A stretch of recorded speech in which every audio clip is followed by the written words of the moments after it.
On today's episode, we're going to be talking about the right to repair, bricked hardware, and AOL shutting down dial-up internet service for good. My name is Ellie Davis, and this is Data Darling.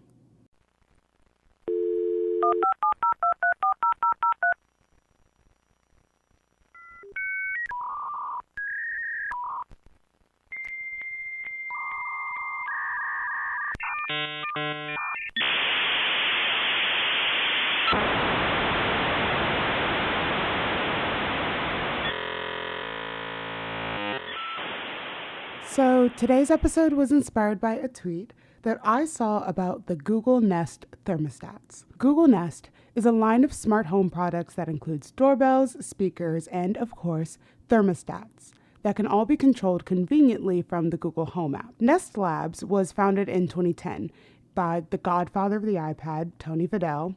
Thank you, sir. We live in your shadow every single day. They were acquired 4 years later by Google for $3.2 billion.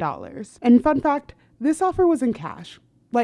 So in cash, the whole deal only took a month and they were operating as one company the day after the deal closed. After Nest Labs, Google began acquiring more smart home companies that they eventually bundled together under the new name Google Nest. 10 years later, and the smart home and surveillance market is absolutely booming. There is like a light tinge of broligarchy in the air with that prophecy coming true, but we will not harp on it today. The tweet that I saw was a complaint from a Nest customer. Google Nest announced that their first 3 generations of Nest thermostats would no longer be supported. Those generations were also pre-Google, so yeah, broligarchy meter, it's going up to a code yellow. Now, luckily, they'll still be able to continue their life as regular old dumb thermostats, as, the kids call it, but the digital functionality that the product was literally sold on is now gone. A product that didn't have such a similar fate is the Spotify car thing. It is literally the trademark name, the Spotify car thing. Correct, yes. The car thing was kind of like Apple CarPlay that's built into most modern cars, but for Spotify only. It was a standalone touchscreen that could attach to any car's air vent or dashboard easily. So it made it such a big thing for people who had cars pre-2001 that don't have the microchip in it, anyone who fixes vintage cars, anyone who's just going through radio issues. I was clicking around Reddit trying to see the people who used it. I saw a girl who's like, my car radio keeps getting stolen, so I just bought the Spotify car thing and I just bring it in and out every time I get into my car. And I was like, you know what, girl? You're thinking big. I see you. I think the effort to launch hardware by Spotify is endlessly interesting, even if the actual hardware failed in the market. I would compare this to Apple betting on the iPod in an ever-evolving music industry. The first iPod was released in November of 2001, so Napster still had another year in it before it would kick the bucket, but its disruption of the music industry had already dominoed. So the thing that may have been its kick in the bucket was opening up its programming to MacBooks in 2000. Once that happened, you could download an audio file to your MacBook and sync it to your iPod, and all the music, whether bought or downloaded, was available to listen to. House poor? Try iPod poor, where your Flex is a shiny new gadget, and every song on it is pirated. Because, no one has to know you didn't pay $1.29 for each song. That's absurd. Apple and the iPod were able to capitalize on a new way of collecting and experiencing music. And since Spotify's 2008 launch, they've been largely responsible for a similar shift to streaming in the music industry. The desire to prove your industry impact even more with a hardware launch makes perfect sense. They saw themselves as the exact same as these music industry innovators. Why would they not go, how do we collect more data? How do we get better at our job? Boom, hardware, Spotify car thing. I see the vision. During the initial rollout, Spotify was pretty open about the car thing being developed to track more user data. But in 2015, right before it was released, Spotify got into some hot water about its controversial data policy. Try as I might, I couldn't find the actual press release from 2015, and the Wayback Machine was not cooperating during this specific digital archival work, but I finally found a Forbes article that links the Spotify privacy policy from April of 2014, and after a bit of clicking, shout out to Thomas Brewster from UK Forbes. Your diligent past reporting is very useful to me today. The main pain points were articles allowing Spotify to access stored media on your devices, including contacts, photos, any other media files, as well as location data. So Spotify can know the speed you're going, whether they think you're running, whether they think you're in a car, or just kind of what music you listen to based off of the places where you are. I mean, not just then, but whenever they want. That was 2015, 10 years ago.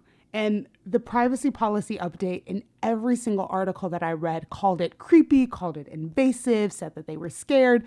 And I read those policies, I read those articles, and I look at it right now in August of 2025, and it's just like, we are so far from that feeling scared. I'm like, them having every single access to my photos, like them having access to all of my photos feels like it's not normal. It's not good. It's obviously not what we want, but it's so like, yeah, they do that now. Like, yeah, that's very openly what they ask for. And it's so interesting just seeing like just in 10 years, like a short 10 years, how quickly the public comfort, or I guess just open conversations about those privacy violations and how the media has spun it and completely changed. Spotify is doing what Silicon Valley startups are supposed to do: continue the cycle of disruptors. To destroy something, you must offer something new. Sure, you lose the straight cash from physical media sales and the shift from digital, but you get a new collection of data. What song a fan listens to most from a new album, what artists they put in a playlist together, if your music is popular in fitness classes, and even where fans live, so you can plan the most profitable tour possible, filled with only the biggest cities with the biggest fans. The fan experiences that are offered through Spotify are usually only accessed after you've streamed an artist or a particular project a certain amount of times. It's a small trade-off in the invasive data collection silo it's built for themselves, and now the music industry as a whole. Unfortunately, the car thing will not be allowing for a Spotify-only data collection funnel, but the trust that was broken between Spotify and some of the car thing's most loyal fans will forever be broken. The car thing will join the early gen Nest thermometers in the bricked tech graveyard. Most hardware connected to a software-based subscription will do this at a certain point. When I worked for Peloton, we'd hear stories about customers jailbreaking their bikes after ending the admittedly spendy subscription. Of course, this practice will void most warranties, but consumers are so fed up, like, they don't want to acquire tech junk. What else are they supposed to do? I mean, I think jailbreaking is still pretty cyberpunk light, but it leads us right to the right to repair, the legislative response to jailbreaking. The right to repair, if federally adopted, would allow consumers to repair any technology they own.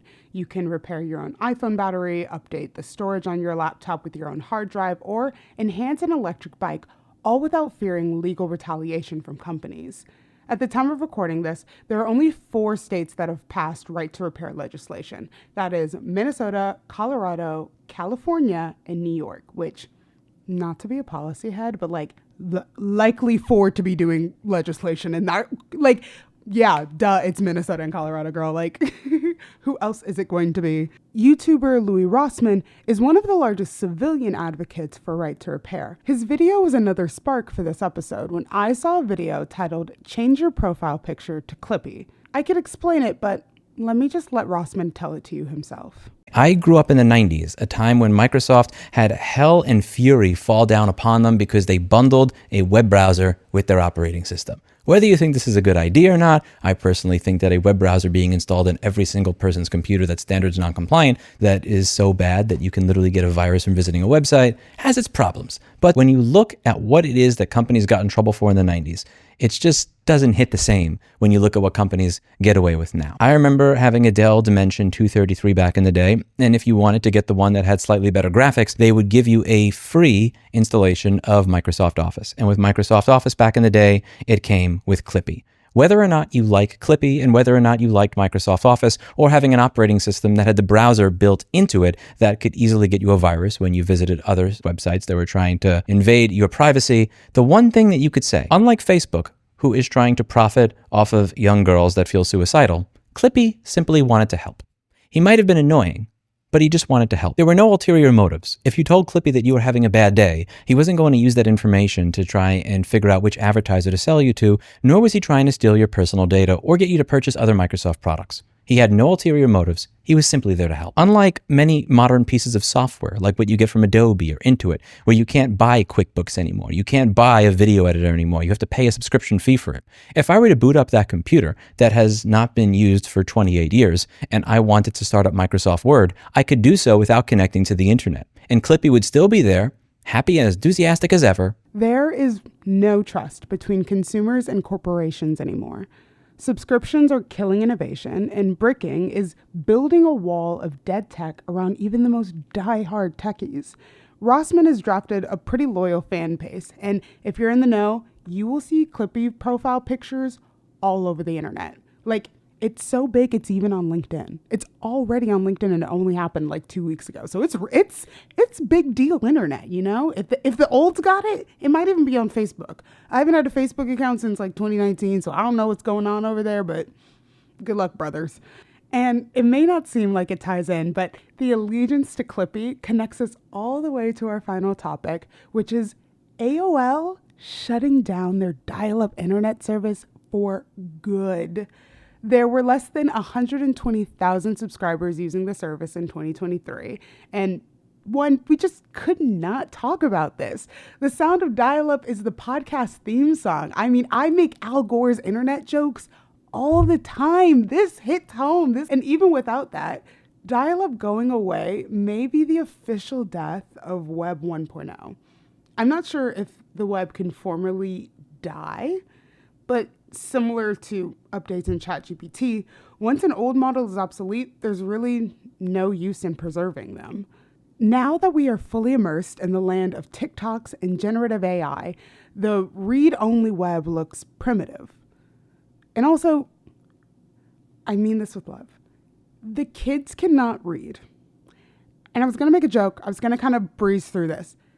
But I think there is a direct connection between American literacy rates tanking and a version of the website that required reading and text-based communication solely about to shut down. There is only forward from here. And it looks like a chatbot will be guiding us through search from now on if Google and Perplexity have anything to do with it.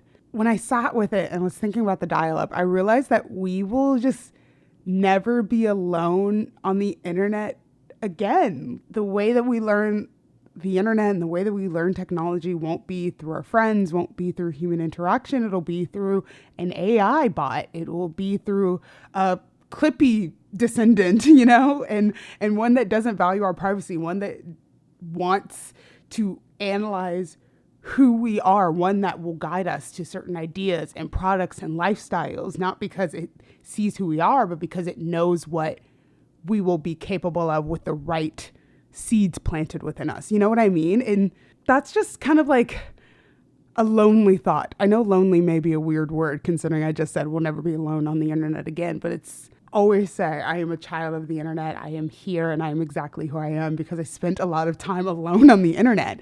And I can only imagine who I would have been if more of my clicks were guided by an algorithm. I would be literally a completely different person. I can already tell when I used to have TikTok, I know who I was when I was fully on TikTok 24/7. And I know who I am now that I'm completely off the internet.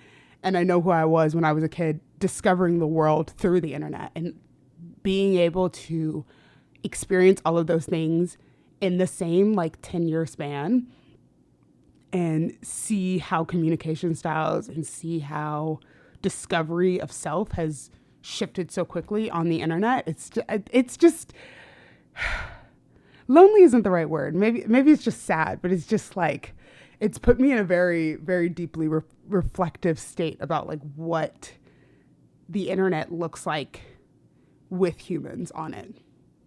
So yeah, that's all for today's episode. A bit somber since it is a bit of a funeral, 3 times over. You already heard the sounds of dial-up on your way into the episode, so since I am forever a Girl Scout and I am infinitely respectful, we're going to play taps on the way out. Because dial-up, an American institution, is on its way out. Rest in peace, big dog. We hope to make you proud over here on Web 3.0 and beyond. My name is Ellie Davis, and remember, when in doubt, follow the data.